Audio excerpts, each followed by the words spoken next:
Hello bachcho, let's read the question. The radius of gyration of a rotating circular ring is maximum about following axis of rotation. So बच्चों consider करना है हमें एक rotating circular ring और इसमें given है हमें 4 axis of rotation, तो हमें फाइंड करना है कि रेडियस ऑफ गायरेशन किस केस में मैक्सिमम है।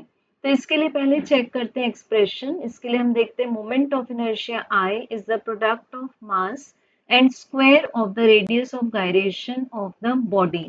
So it means K equals to मिल जाएगा square root of I divided by M। अब यहाँ पर इस सर्कुलर रिंग का मास कांस्टेंट है, it means radius of gyration is directly proportional to square root of I। So अगर हम चाहते हैं कि रेडियस ऑफ गायरेशन मैक्सिमम हो तो उसके लिए हमें वो ऑप्शन देखना पड़ेगा जिसमें मोमेंट ऑफ इनर्शिया मैक्सिमम हो।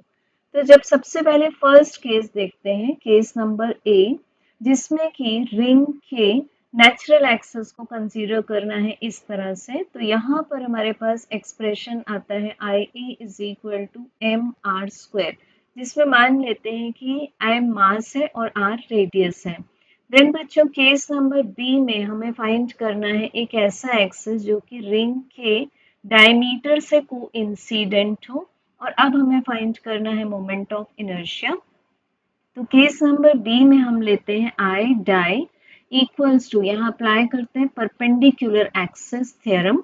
सो I dia is equal to I A divided by 2, means इसमें आएगा M R square divided by 2। Then case C है हमारे पास में an axis passing through tangent of ring in its plane.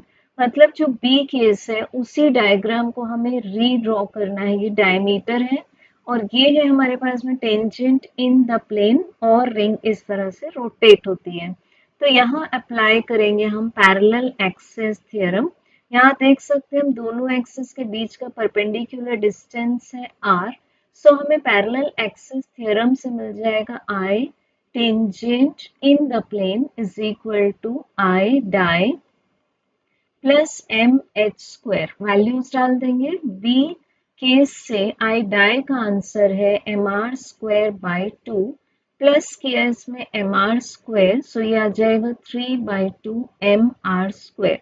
And बच्चों last है case number D, जिसमें कि हमें केस नंबर ए से रिजेम्बलेंस लेना है। ये नेचुरल एक्सिस था परपेंडिकुलर टू द प्लेन और इसी तरह से हमें tangent perpendicular to the plane लेनी है और रिंग इस तरह से टेंजेंट के अबाउट रोटेट हो रही है।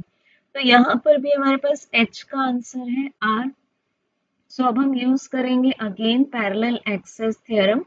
सो इसमें लेंगे हम I tangent which is perpendicular to the plane is equal to I A plus M H square.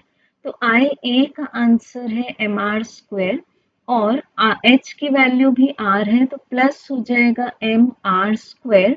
So ये आंसर आएगा twice of M R square. So बच्चों अब जब हम चारों केसेस को कंपेयर करेंगे, M R square then M R square by 2, 3 M R square by 2, 2 M R square, तो हम चेक कर सकते हैं कि केस नंबर डी में मोमेंट ऑफ इनर्शिया की वैल्यू मैक्सिमम है। सो इट मीन्स हमें रेडियस ऑफ गायरेशन की वैल्यू भी मैक्सिमम मिलेगी। So correct answer is option D. Thank you.